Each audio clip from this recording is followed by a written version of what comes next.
doctor at Mount Carmel West Hospital has allegedly injected at least 27 patients over the course of 3 to 5 years with fatal overdoses of fentanyl. I should also note that so far from what I've seen, it does not appear that these cases have anything whatsoever to do with organ donation. The physician's name is Dr. William Husel, and there are two aspects to this case that really sets him apart from other infamous cases of killer doctors or nurses. We'll get into that later in the video, but let's start off with a statement from the president of the hospital.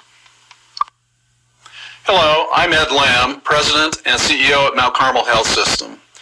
Mount Carmel recently reported to authorities the results of an internal investigation regarding the care provided by a doctor who until recently worked with patients requiring intensive care. During the 5 years he worked here, this doctor ordered significantly excessive and potentially fatal doses of pain medication for at least 27 patients who were near death. These patients' families had requested that all life-saving measures be stopped. Following our discovery, we addressed related patient safety issues. We removed this doctor from all patient care and terminated his employment. We reported this situation to the appropriate authorities, including law enforcement. So Mr. Lamb made 3 statements that appear to conflict with other sources. First of all, he said upon discovery, the hospital removed the doctor from patient care and then fired him. Technically, yes, that's true. However, the news reports all say that a hospital staff member brought this to their attention October 15th, 2018, at which point the hospital started an internal investigation. They did not remove him from patient care until November 19th, when another incident occurred. Several articles mention this other incident. They don't say what it was, but I think we can guess. After that last incident, then they removed him from patient care and eventually fired him. Mr. Lamb also stated that all of the victims were near death and that the families had asked that life-saving efforts be stopped. Well, there's been 3 lawsuits filed so far by families of the victims. In 2 cases, they have given press conferences, and their statements directly conflict with Mr. Lamb's portrayal of the situation. This first press conference is with Christine Allison and her attorneys. She's going to describe the day that her husband, Troy Allison, died. Was he immediately taken into ICU? He arrived at No, he was in the emergency room. I had called the squad. He was complaining. He was short of breath, so I called the squad, and I was talking to him. I said, "I'll see you in a minute. I'm on my way." And he's like, "Okay." And when I got over there, they wouldn't let me back there, and they just kind of kept putting me from room to room and wouldn't answer any of my questions. And did he eventually go to ICU at any point? Yeah, later, once I finally got back there, yes, they took him up to ICU. And I'm sorry, it's just that I really expected to go to the hospital, they would, make him better, we would be home that night and go on with our lives, and that didn't happen. That didn't happen at all. And at that point, you're not knowing I don't sure if I saw the complaint, dealing with organ failure and sepsis. No, they just... That's our understanding from the records. It's the issue here is Mr. Allison was only in the hospital maybe 3 hours before he died. So this all happened very quickly, and certainly I can understand why it's a bit of a blur for Christine. As we discussed earlier, it's a little unclear if they ever really got to a diagnosis or a determination of what his status was going to be. We suspect that the cellulitis that he's been dealing with, sort of a chronic basis, led to a sepsis, and then the sepsis led to multi-organ system failure. I'm in shock. I mean, this is crazy. This is 2019. Hello. I mean, I really didn't think that this could happen in this day and age, to tell you the truth. With all you think that there's procedures and and the system failed tremendously. What prompted you to contact the attorneys? I received a phone call from the hospital, and they called to tell me that my husband was given a lethal amount of morphine and that a detective would be contacting me in the next couple weeks. And please know that the person is no longer administering anything to any patients at this time. Do you recall having any direct contact with Dr. Husel? Yes. Can you tell me about that? He actually seemed very kind and very compassionate, and trusting. I figured he knew what he was doing. I relied on his information that he was giving me, and now I'm finding out different. He's supposed to be the expert. Do you have a different opinion though? I have very different opinions. I think the man should be in jail. Do you have any personal beliefs or thoughts about physician-assisted suicide? Do I have, well, I mean, like a Dr. Gorgorian, or, Right. believe it or not, I kind of believe in it. But this was not the scenario at all. My husband did not have a terminal illness that it was for sure he was going to die. That's not the scenario at all. I called the emergency squad to help with his breathing, and as I said, you know, he was only 44 years old. He was younger than me. How long have you been married? We've been married 11 years, but we've been together 18 years. And he wasn't just my husband, he was my best friend. Fentanyl and morphine. This next video is with David Austin and his attorney.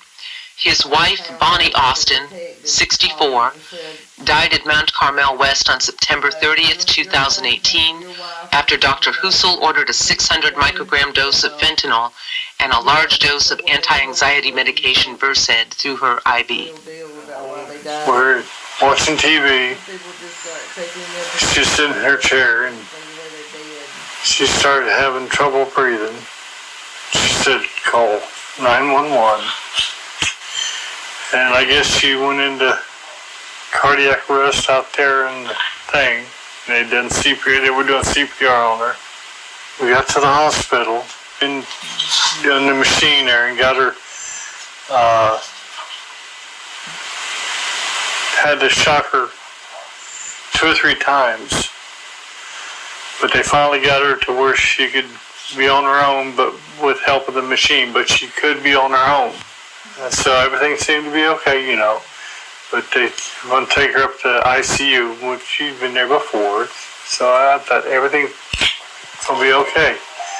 They took her upstairs, and then out come this joker saying that she has... Joker, you're talking about Dr. Husel. Yeah. Said that she was brain dead, and the machine, the machine wouldn't bring her back. And then I lost it. I couldn't. Did you not believe him? Oh, I believed him. I had no choice. He's a doctor. I mean, I don't know. Can I go over that timeline with you real quick? 7:37, she arrives. The squad says they get her to the hospital around 7:37 p.m. Then they go through the emergency room, call the surgeon down, take care of the pneumothorax with a chest tube. She goes up to ICU. At 11:15, the pharmacist signs off on the fentanyl dosage. At 11:23, 600 micrograms of fentanyl were given, along with Versed. Then the notes show at 11:28, it was then at 11:28 that the family decided to make a withdrawal of care. So apparently it was 5 minutes after the 600 So actually the fentanyl was given to her before? Well, I'm just telling you what the records show. At 11:23, the fentanyl was given. At 11:28, it's noted that the family made a decision to withdraw care. And then at 11:53 was the time of death. You know, you always think, could have something else happened? Because I couldn't figure out. The doctor downstairs in the ER said she was fine, just her heart was working fine. And it's just a very short time, and she goes up to the ICU and nothing. It's not. That don't make sense. When when he said she was brain dead, what did he ask you something specifically then? He said, can he pull the plug? And now me and my wife have always said, and me and her agreed, if there's no chance of ever coming back, and I have a living will also, if there's no chance of me coming back, pull the plug. But if he put that medicine in her, to where she can't come back, because if he had put that medicine in her, and if I'd known that, I said, wait a minute, stop. Don't do that. I mean, I've been around the military, I've been around druggies, and when they're coming down, sure, they can't get their mind working, they can't get their heart working and stuff, but if you come down and maybe your mind start working again, your heart might start working again, your lungs might start working again. So I said, if I'd have known that, he gave her that, I'd have said, wait a minute, stop. Let's see if that, maybe her mind can start. If I'd have known he'd done that. But I didn't know he did it. I didn't know he gave her any drugs. I had no idea. The fact that this doctor was entering everything into the patient's chart, including the overdoses and the amounts, and all of that was going into the computer system, is, in my opinion, probably the only reason we're hearing about 27 deaths. I have no idea why he was doing that. But in the case of killer doctors, usually they end up being suspected of a tremendous amount of deaths, but they only get charged and convicted for a handful at the most. In this case, these computer records were also available to the family members after the person died, and the first lawsuit that was filed was Janet Kavanaugh. Mrs. Kavanaugh was at an assisted care facility, and apparently, I don't know the details, there has not been a press conference, but she ended up at the hospital and then died shortly after. Her daughter suspected that perhaps the care facility did something wrong or was negligent, so her daughter took the records to a malpractice attorney. And the malpractice attorney, while looking through the records, clearly saw that she had been given a lethal dose of fentanyl at the hospital. So he had the records and he knew. The hospital knew that these records were all over the place. So covering something like this up, not that they would, but if they had wanted to, it would have been pretty much impossible. Now, in the beginning of the video, I mentioned there were two factors that really set this case apart from other cases of killer doctors or nurses.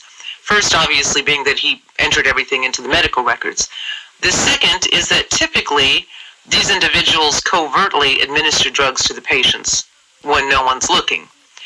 However, in this case, he just sent it through regular hospital channels. So the pharmacists were getting requests for lethal doses of fentanyl at 600 or 1,000 micrograms, and they knew which patient it was going to, and they were filling it. You can see on this fentanyl dosing chart, start at the lowest dose, 100 micrograms max, and has special instructions for people over 65. And these pharmacists were filling that. And then the nurses, they're the second gatekeeper to make sure that drug errors don't occur. The nurses were administering it. At this point, the hospital said there are 20 staff members on administrative leave because they were involved with these patients, pharmacists and nurses. And there's one pharmacist and one nurse in particular that are under heavy investigation. In my opinion, this is the most astounding aspect of the entire story. While there's certainly been numerous killer doctors or nurses, they always worked independently.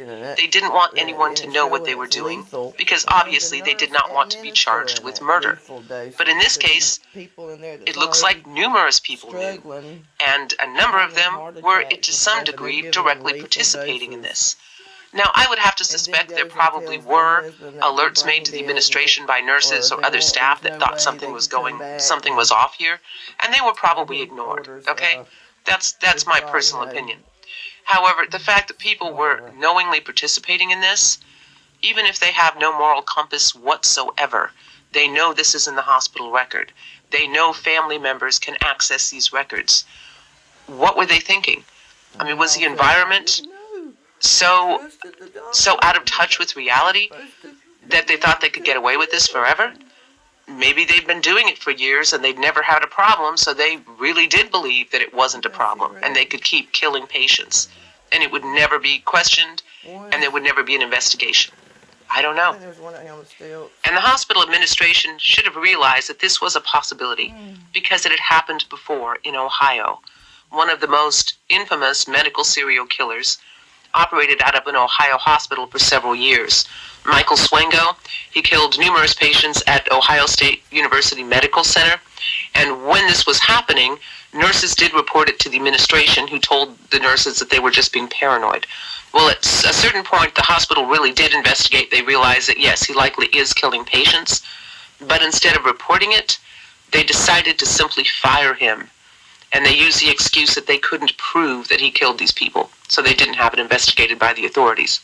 Anyways, Michael Swango went on to work at numerous hospitals around the U.S., and he's estimated to have killed at least 60 people. Some of those actually occurred in a missionary hospital in Africa at one point. Very interesting story. And this made the news. It was on 2020. It was on 60 Minutes. So the hospital administration at Mount Carmel West was certainly aware that killer doctors exist. But getting back to the Mount Carmel West story, it looks like there may be more than 27 patients involved. We are considering representation of additional families of the 27 that have been identified and notified by Mount Carmel. And what is a bit concerning and troubling to us is that we have been contacted by other patients' families who have accessed medical records through hospital portals, identified that their patient, their family member, has received a fentanyl dose of 1,000 micrograms or more from Dr. Husel, and yet they have not been contacted by Mount Carmel West as a part of that group of 27. So there is some concern that in spite of Mount Carmel's efforts, and I'm not suggesting those aren't legitimate or comprehensive as possible, that this may be the tip of an iceberg and that the size of the iceberg is as yet unknown. There will be more facts and news articles coming out about this case in the coming weeks and months. If you enjoyed this video, please do give it a thumbs up. Thank you for watching, and stay safe.